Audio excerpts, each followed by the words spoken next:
بسم الله الرحمن الرحيم. ويل للمطففين الذين إذا اكتالوا على الناس يستوفون وإذا كالوهم أو وزنوهم يخسرون ألا يظن أولئك أنهم مبعوثون ليوم عظيم يوم يقوم الناس لرب العالمين. كلا إن كتاب الفجار لفي سجين وما أدراك ما سجين كتاب مرقوم. ويل يومئذ للمكذبين الذين يكذبون بيوم الدين وما يكذب به إلا كل معتد أثيم. إذا تتلى عليه آياتنا قال أساطير الأولين كلا بل ران على قلوبهم ما كانوا يكسبون. كلا إنهم عن ربهم يومئذ لمحجوبون ثم إنهم لصالو الجحيم ثم يقال هذا الذي كنتم به تكذبون. كلا إن كتاب الأبرار لفي عليين وما أدراك ما عليون كتاب مرقوم يشهده المقربون. إن الأبرار لفي نعيم على الأرائك ينظرون تعرف في وجوههم نضرة النعيم يسقون من رحيق مختوم ختامه مسك وفي ذلك فليتنافس المتنافسون. ومزاجه من تسنيم عينا يشرب بها المقربون. إن الذين أجرموا كانوا من الذين آمنوا يضحكون وإذا مروا بهم يتغامزون وإذا انقلبوا إلى أهلهم انقلبوا فكهين وإذا رأوهم قالوا إن هؤلاء لضالون وما أرسلوا عليهم حافظين. فاليوم الذين آمنوا من الكفار يضحكون على الأرائك ينظرون هل ثوب الكفار ما كانوا يفعلون. أعوذ بالله من الشيطان الرجيم.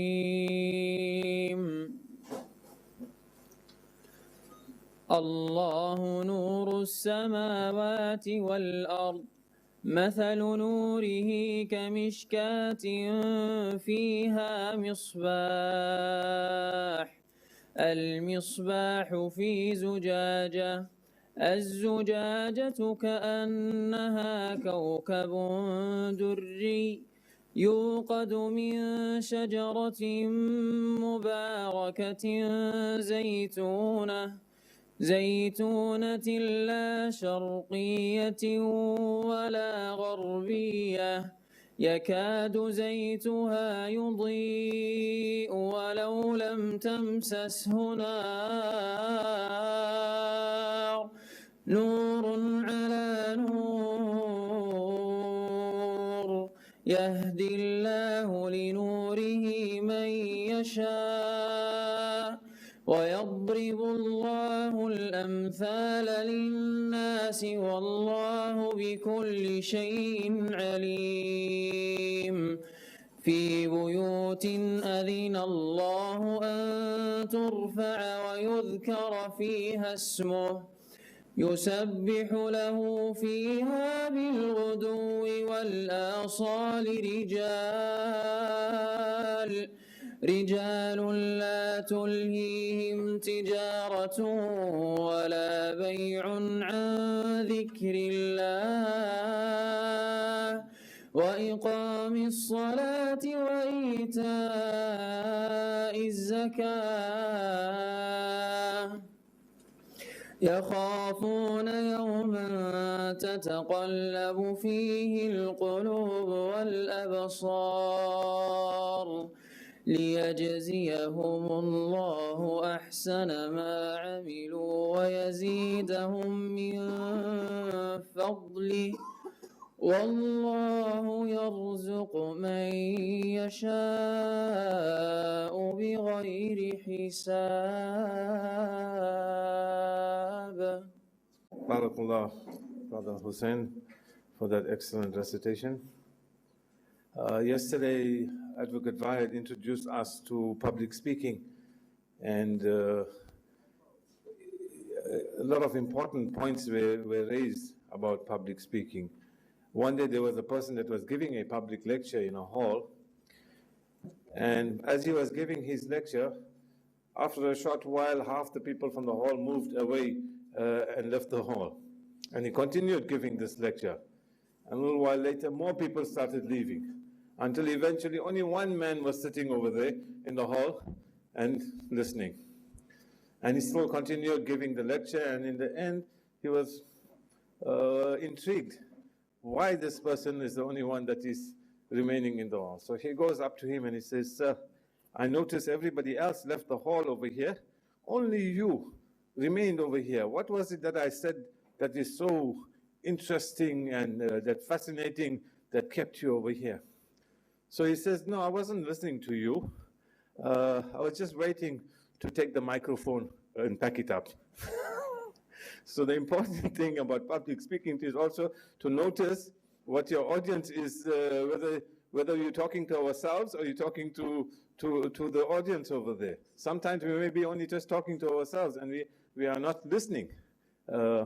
In fact, I was looking at the farewell sermon of the Prophet ﷺ that we went through yesterday, and the first statement over there was, "O people, lend me an attentive ear that listen." We all assume that we are listening every time, but I don't think we're listening. A lot of the time we are actually listening to our own selves, and rather than listening to the other person. And what happens is that, like, I think last month we had a program which was very interesting on Discover Yourself by a brother from India that came in. And he says that 24 hours there is a voice that is talking to us and giving us, "Hey, I got this problem and that problem and that problem," and things like that. And it's always a chatterbox that is in our heads. And it says that it causes us to worry, that we worry about the past, and then we also worry about the future. And it says we're sitting and listening to that voice over there, but we are forgetting that we should be doing what is in the present. If we can take that past out of our heads and speculation about the future, we will be able to actually deal with the present. Now what can I do, kind of a thing. And this is, I think, a very important lesson, because all of us go through this. We seem to be worried about our children, our money, this, that, whatever, plenty things, kind of a thing. And we don't sort of say, right now, what is it that I can do?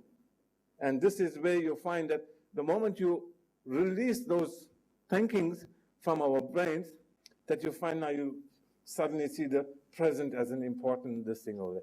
And listening has got even benefits for us. Normally we say it's good to listen, and you can learn something, but there are benefits. I'll give you one small example. Two sisters had one orange, and each sister wanted the orange, and they're arguing with one another for this. Eventually, after a while, they said, "Okay, you don't want to give me the orange, and I don't want to give it to you. Okay, let's cut it in half." So one sister takes the orange, half, she peels it, she eats the orange, and she throws the peels in the bin. The other sister peels the orange, she takes the peels, and she uses the peels to bake what we call cook sisters. It is like a cake over here, and she throws the inside into the bin.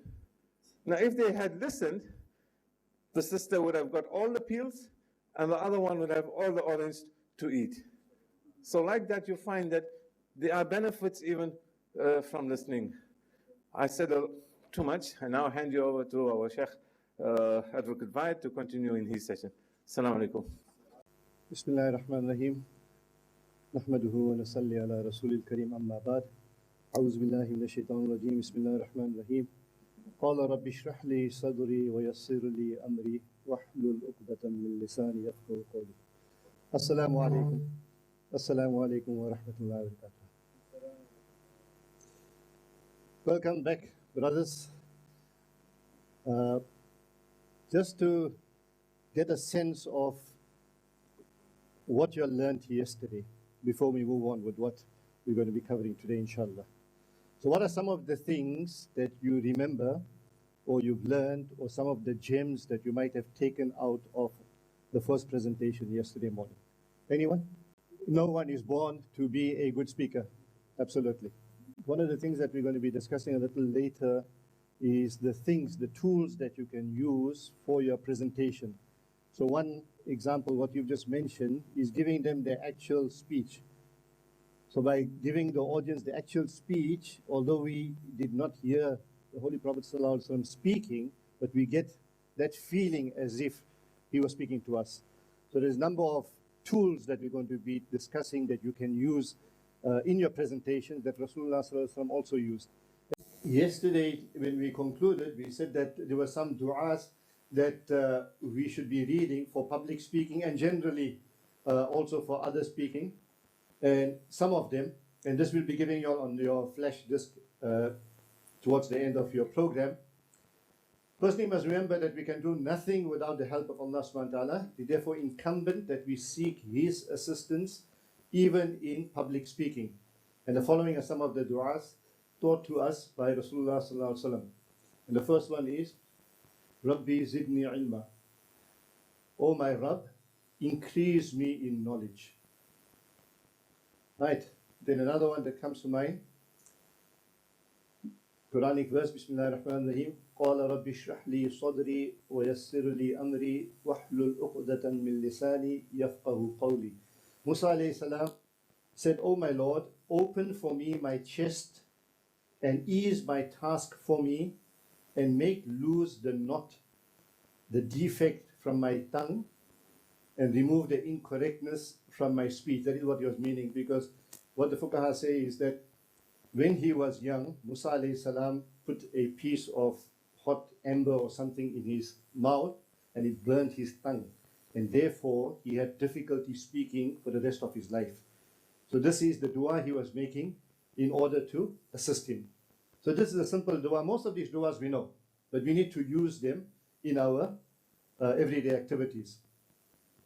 Then the other is, Bismillah ar-Rahman ar-Rahim, Rabbi habli hukma wa al-hikni bi-salihin, waj'al li lisana sidqin fil akhirin, waj'alni min warathati jannatin na'im.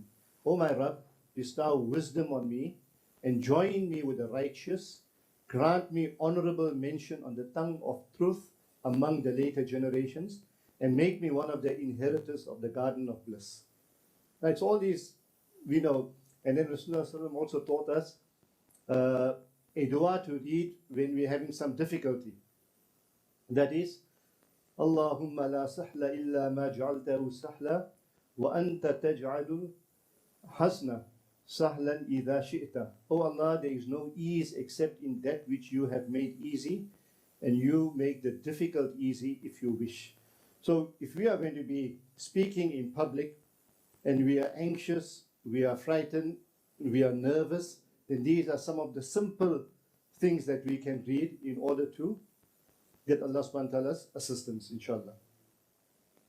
Right, so this is what we covered yesterday, public speaking from an Islamic perspective. Now we're going to move on to the second topic, and that is overcoming nervousness. Now, there were two surveys carried out internationally. One was carried out by the London Times and the other by a company in America. And both these surveys found, okay, let me ask you the question. What do you think is the greatest fear people have in the world? The greatest fear? Sorry? Criticism, death, public speaking. Anyone else? Right, both these surveys found that the greatest fear people have in the world is public speaking. Even greater fear than death. Death is going to come. Right, so we might not even be able to take the next breath. But we don't even really worry too much about death if you really go to see it. But public speaking, if I tell you, brother, come forward and say a few words. Here's the mic. Most of us will be very anxious. Most of us will be scared. Most of us will probably be like this. Right, so these are the worst words to hear. Would you say a few words, please? And I don't know whether this gentleman wants to go to the toilet, but this is the feeling that one normally gets when someone tells us, say a few words. Even our family functions, sometimes there's a wedding in the family, there's a walima or something, and someone tells us, stand up and say a few words. It's very daunting. It's not easy at all. So what happens? There's one of two things that we normally do. We fight that fear, or we take flight.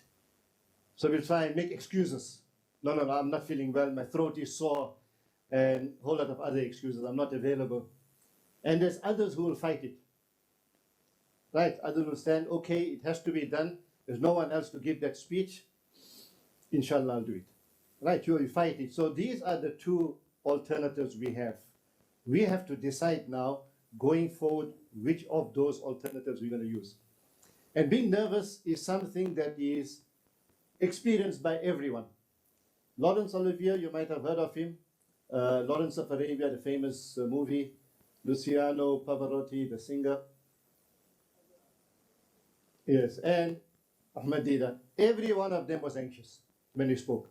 In fact, these people, one of them, he had to give a talk, and if he went to the hallway, he was giving a talk. Before the talk, he'll walk up and down, perspiring because of the fear that he had. Although he was an international actor, this person was an international singer. And the other person used to pant like a dog, how the dog's tongue comes out and he's that is how they used to conduct themselves. And these are international experts in their field, making millions of dollars for every appearance. And so was the case with Ahmed Deedat as well, rahmatullah alayhi. He also, when he used to speak, before he used to go onto the stage, used to be very anxious. He used to be prepared, very well prepared, but he used to also be anxious. So being anxious, being nervous, being scared for public speaking is normal, right? What do you think are some of the reasons for people being nervous when it comes to public speaking? Not used to speaking in public, correct? Fear of failure, correct? How many of us are afraid that we'll fail, we'll make a fool of ourselves? You had Diana? Afraid that people will laugh at us, correct? Afraid of criticism, yes? Low self-esteem. Now, if we have low self-esteem, then we'll be scared to speak. But if we're confident of ourselves, we won't. Anyone else? More knowledgeable than you, that often happens. You are in a public gathering, you don't know who's your audience, and some of them might be even authors of books on the topics that you are discussing. They might be international authorities as well. Lack of preparation, okay. If you are, now we'll be discussing how to overcome nervousness, and one of it is preparation. But this might be a little more difficult because no matter how well you prepare, there's always someone else who knows more than you. Always. And he might be sitting in the audience as well. So you're afraid, but if you're prepared, if you are confident, I've done everything that I can within my ability, then you go to confident. Okay, so there's no negative things going through your mind about your speech. So obviously, if negative things are going through your mind, then you are going to be very defensive, you're going to be very afraid. And therefore, one of the ways of overcoming nervousness is to be the opposite, to be positive about it, and we'll come to that. Anyone else? Okay, so one of the things what the brother is saying is, say we've got the contents and we've got the presentation. That's public speaking. Contents, what do I say? And presentation, how do I say it? So what he's referring to is not the contents. He's referring to the presentation, and just now we're going to be discussing presentation. Presentation is everything in public speaking. Presentation is everything in public speaking, but we'll cover that again.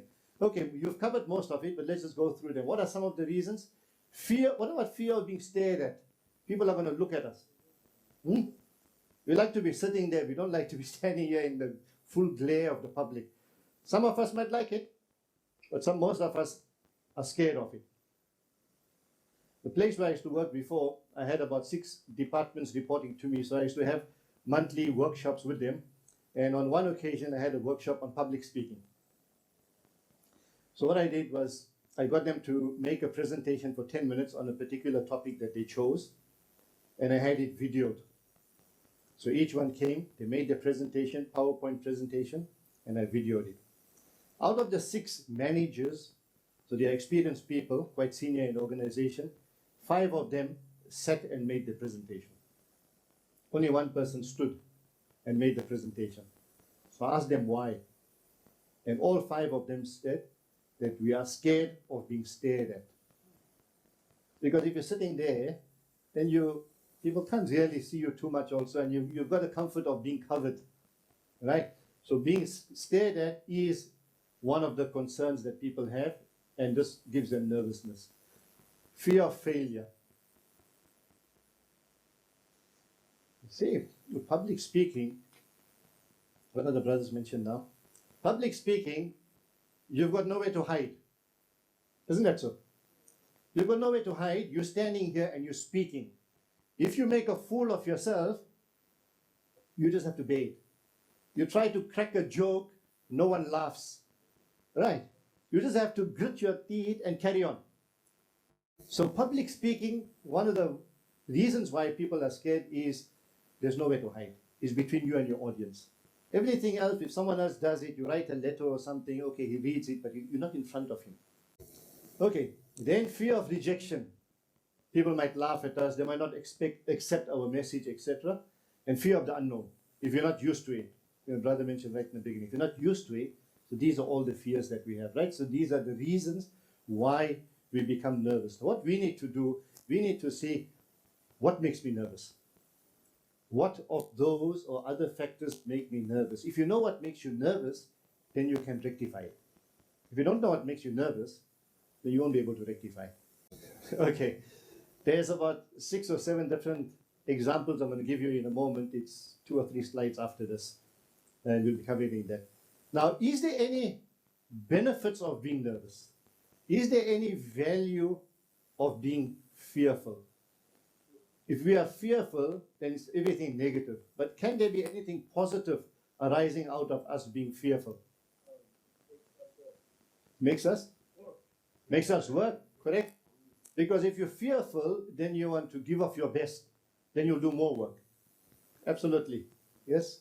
Right, you have to confront it. Fear, the flight or fight. Right, so you have to fight it. Makes you creative, correct? Okay, so it gives you that encouragement now to take that extra step. What we call it in leadership, we call it stepping into largeness. Ever heard of that phrase? Stepping into largeness. So this is where we are. We don't want to go forward. Something is preventing us from going forward. And normally in leadership and management, we say that there's 1 or 2 things that prevents you from stepping into largeness, and that one of the main things is fear. Fear prevents you from taking that step. I want to do something else. I want to get another job. I want to take part in politics, whatever. Something more than what you've been doing currently. But you're scared to take that one step, right? So one is fear, and the other in leadership and management we say is because of security. We don't want to take that step because of security. What we're doing, we're comfortable, we're getting a salary, we're able to support our family. But if I go into the unknown, if I'm going into something that I haven't done before, will I succeed or not? Will I still make the same amount of money or not?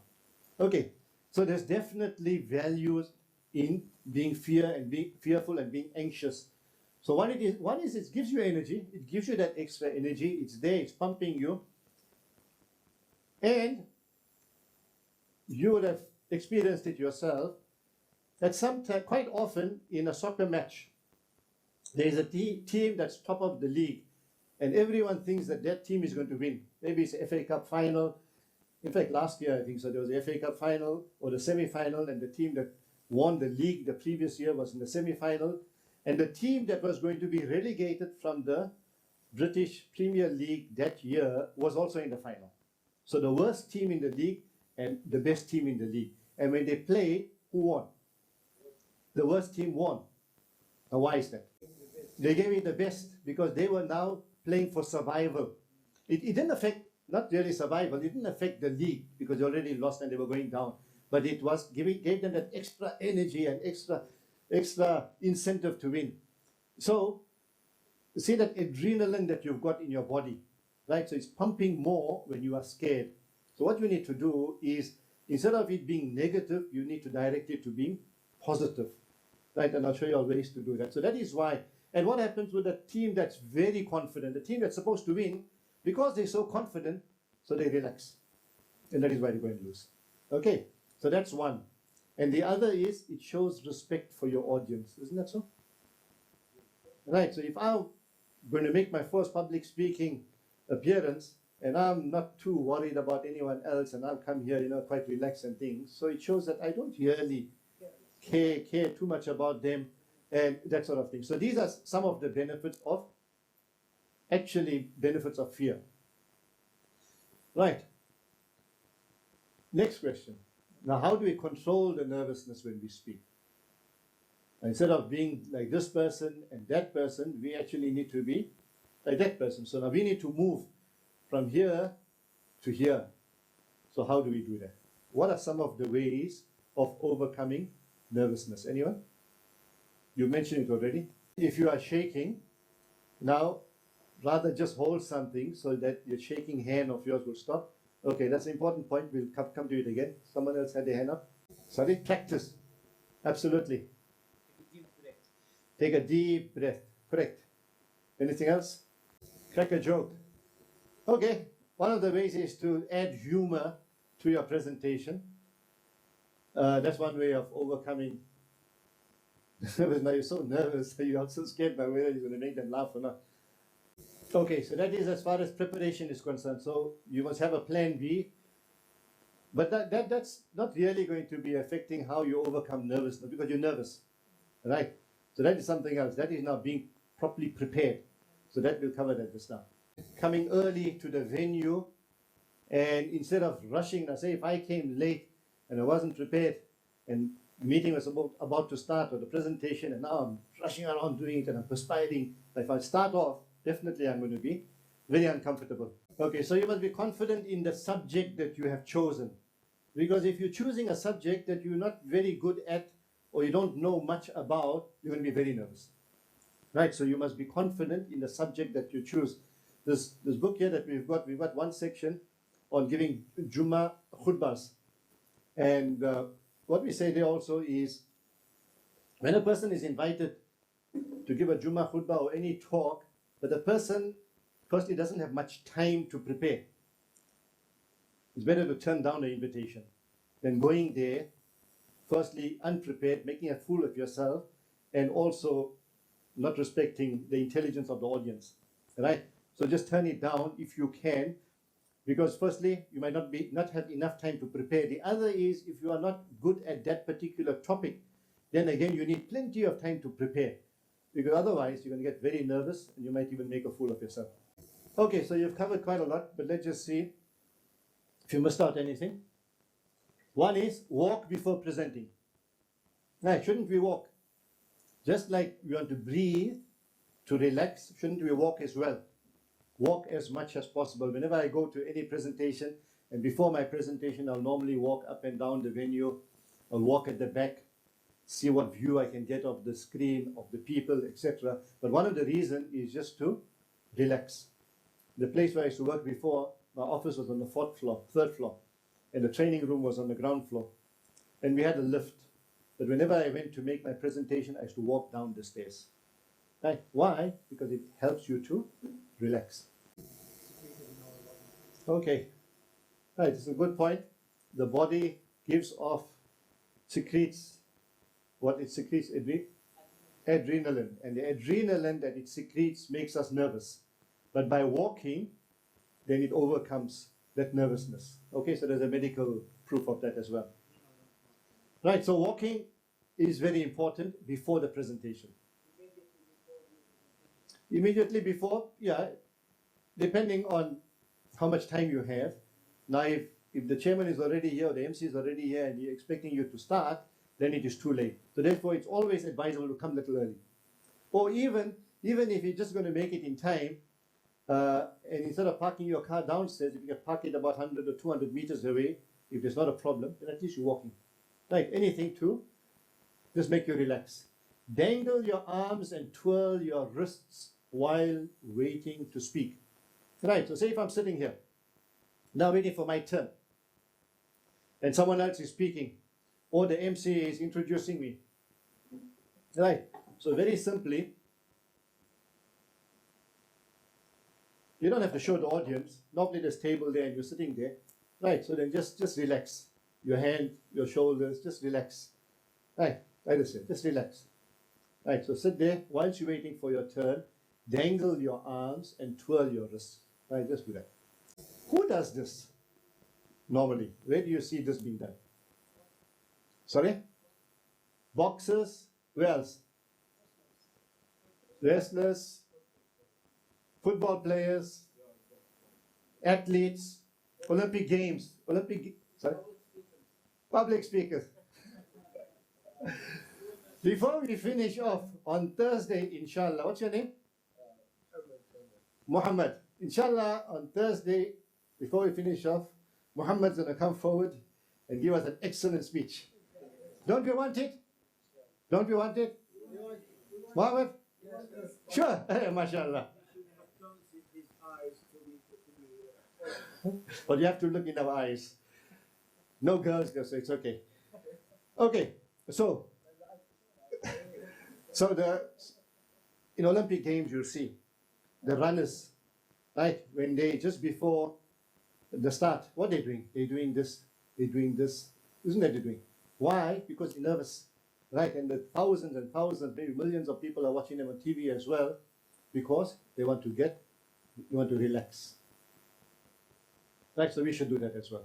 Take deep breath before you speak. What the Sheikh there said, right? And what Brother Mahmoud said yesterday also, that he was sitting there next to a public speaker and he took a deep breath before he went on. It helps, really helps. Be prepared, right? Have to be prepared. Now find out what you do when you are nervous and eliminate it. That question Sheikh asked, now how do you find out? How do you know what makes you nervous? So, if I'm sitting here and I'm waiting for my turn, right? Now what you need to do